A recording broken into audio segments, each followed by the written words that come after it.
Hi friends, welcome back to our channel Veeru winners vlogs. అందరూ ఎలా ఉన్నారండి? ఐ హోప్ అందరూ బాగున్నారు అనుకుంటున్నాను. అందరికీ సండే ఎలా గడిచింది? నాకైతే చాలా డిసప్పాయింటెడ్ అండి. అసలు ఏమనుకున్నానో ఏమైందో కూడా తెలీదు. అనుకున్నది ఒకటి అయినది ఒకటి అంటారు కదా, సేమ్ నా పరిస్థితి కూడా ఇంతేనండి. నేను ఒక పని అనుకుని వెళ్తే అక్కడ జరిగింది ఇంకోటండి. సో మనం ఎప్పుడైనా ఏదైనా అనుకున్నామంటే అది జరగకపోతే చాలా డిసప్పాయింట్ అవుతాం కదా. మీరు కూడా ఇంతేనా? నేనైతే చాలా డిసప్పాయింట్ అవుతానండి. ఇలా డిసప్పాయింట్ అయ్యేటప్పుడు మైండ్కి స్ట్రెస్ ఇవ్వకుండా నేనైతే ఏదో ఒక కుకింగో లేకపోతే ఏ సాంగ్స్ వినడమో మూవీకి వెళ్ళడమో ఇలా చేస్తానండి. సో ఈరోజు నేను ఆ డిసప్పాయింట్ నుంచి బయటికి రావడానికి కుకింగ్ అనేది చేసుకున్నానండి. సో నేను చేసుకునే కుకింగ్ ఏంటో ఆల్రెడీ మీరు చూసే ఉంటారు. అది ఏంటి అంటే చికెన్ బిర్యానీ అండి, ఫ్రై పీస్ బిర్యానీ. సో నేను నా స్టైల్లో చికెన్ ఫ్రై పీస్ బిర్యానీ ఎలా చేస్తానో చూసేయండి. సో చూసిన తర్వాత మీకు ఎవరికైనా బిర్యానీ అనేది నచ్చితే ఒక లైక్ ఇవ్వండి. ఎందుకంటే ఆ లైక్ మీరు ఇస్తే మీకు కూడా వీడియో నచ్చిందని నేను కొంచెం హ్యాపీగా ఫీల్ అవుతాను. ఇంకా మన బ్లాగ్ వచ్చేసి బిర్యానీ కదండి. వీడియోలో ఆల్రెడీ అన్నీ కలిపేసి పక్కన 30 మినిట్స్ ఉంచుకున్నాం కదా మ్యాగ్నేట్ చేసి. అలా ఉంచడం వల్ల చికెన్ అనేది సాఫ్ట్గా మనకు కుక్ అవుద్దని అందుకని అలా కలుపుకొని ఉంచుకుంటారు. పీస్కి కూడా ఉప్పు కారం అనేది నీట్గా పడుతుంది.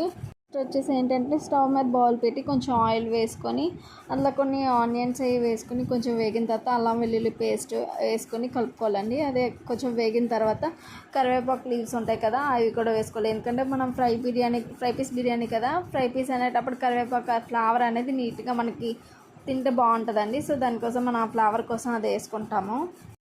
వేసుకుని అలా కలిపిన తర్వాత మనం కలిపి ఉంచుకున్న చికెన్ ఉంది కదా, అది కూడా వేసి కలుపుకోవాలండి. కొంచెం అలా కలిపిన తర్వాత వేగుతుండే మూత పెట్టేసుకోవాలండి. మూత పెట్టి లో ఫ్లేమ్లో ఒక 15 మినిట్స్ కుక్ చేస్తే చికెన్ అనేది దానిలో వాటర్ ఉంటుంది కదా, వాటర్ అనేది మనకు బయటకు వస్తుంది.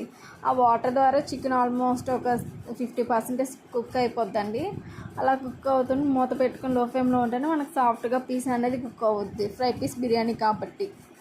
అనేది కుక్ అయిన తర్వాత కొంచెం కరివేపాకు లీవ్స్ అనేవి వేసుకొని కలుపుకొని కొంచెం అది కలుపుకొని ఒక 2 మినిట్స్ అయిన తర్వాత పక్కన పెట్టుకోవాలండి. పక్కన పెట్టేసుకొని బిర్యానీ కోసం కొంచెం బౌల్ పెట్టి అందులో కొంచెం వాటర్ వేసి అండ్ బిర్యానీ స్పైసెస్ ఉంటాయి కదా, లవంగం, పలవ పువ్వు, మరాఠీ మొగ్గ ఇవన్నీ వేసి అండ్ కొంచెం ఆయిల్, కొంచెం సాల్ట్ వేసి మనం కొంచెం మరిగిన తర్వాత రైస్ అనేది ఒక 5 మినిట్స్ నానబెట్టుకోవాలండి.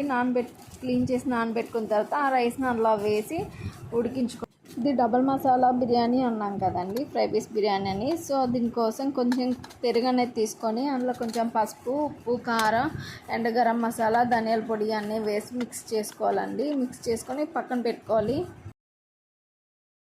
సో ఇంకా మనం దమ్ అనేది పెట్టుకోవాలి కదండి, దానికోసం బౌల్ అనేది స్టవ్ మీద పెట్టుకొని కొంచెం ఆయిల్ వేసుకొని biryani spices and onions and tomato ఇవన్నీ వేసి మనం వేయించుకోవాలండి. అలా వేయించుకున్న తర్వాత ఇప్పుడు బిర్యానీ డబల్ మసాలా కోసం అని కలుపుకొని ఉంచుకున్నాం కదా పెరుగుతోటి, అది అందులో వేసి కలుపుకోవాలండి. కొంచెం అలా కలుపుకొని తర్వాత కొంచెం వాటర్ వేసి మూత పెట్టుకోవాలి. కొంచెం దగ్గరికి అయ్యే వరకు మూత పెట్టుకోవాలి ఒక 5 మినిట్స్.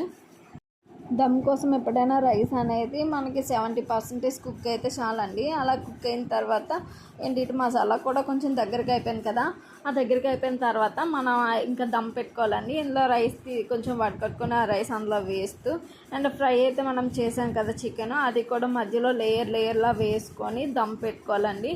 అలా దమ్ పెట్టుకున్న తర్వాత మొత్తం రైస్ అనేది వేసిన తర్వాత కొంచెం కొత్తిమీర అండ్ కొంచెం గరం మసాలా అండ్ ధనియాల పొడి అండ్ చికెన్ మసాలా కొంచెం వేసుకొని అండ్ కొంచెం ఒక టేబుల్ స్పూన్ నెయ్యి అండ్ కొంచెం నిమ్మరసం వేసుకోవాలండి. అలా వేసుకున్న తర్వాత మనం ఏదైతే రైస్ ఉడికించామో అది కూడా కొంచెం హాఫ్ గ్లాస్ వాటర్ అనేది వేసుకోవాలి. ఎందుకంటే దమ్ పెట్టేటప్పుడు కొంచెం ఏదైనా చికెన్ గట్టిగా ఉంటే అది కుక్ అవుద్దండి సాఫ్ట్గా. అండ్ నేను ఫ్రైడ్ ఆనియన్స్ అనేది స్కిప్ చేశానండి, ఎందుకంటే మా ఇంట్లో అది నేను తిన్నాము. సో అందుకని నేను స్కిప్ చేశాను. ఎవరికైనా వేసుకోవాలి అనుకుంటే వేసుకోవచ్చు. సో ఇదేనండి నా వ్లాగ్ ఈరోజు వచ్చేసి chicken fry piece biryani. So మీలో ఎంతమందికి నచ్చిందో ప్లీజ్ లైక్ చేయండి అండ్ సపోర్ట్ చేయండి. Please subscribe my channel Veeru winners vlogs. మీ సపోర్ట్ నాకు ఉంటుందని నేను అనుకుంటున్నాను. And thank you watching my channel.